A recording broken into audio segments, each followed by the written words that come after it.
ఒక్క కాకి పిల్లలో మాత్రం మార్పు రాలేదు అని లోపల తల్లడిల్లిపోతూ ఉంది కాకి తల్లి. ఒకరోజు చదువులో భాగంగా కుందేలు కోకిల పిల్లని పాలు ఏ రంగులో ఉంటాయి అని చెప్పేసి అడిగింది.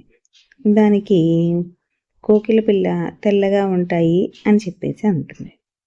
తర్వాత బొగ్గు ఏ రంగులో ఉంటుంది అని చెప్పి కాకి పిల్లని అడుగుతుంది కుందేలు. తెల్లగా మాత్రం ఉండవు అని వెటకారంగా సమాధానం ఇస్తుంది కాకి పిల్ల.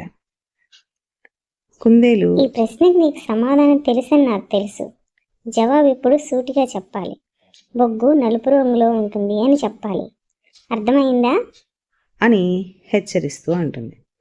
కానీ కాకిపిల్ల మాత్రం వెటకారము దాని అల్లరి తగ్గించుకోవటం లేదు. ఒకరోజు ఆట విడుపుగా కోకిల కమ్మని పాట పాడింది. కోతిపిల్ల చెట్టెక్కి చక్కగా ఊగుతూ ఉంది.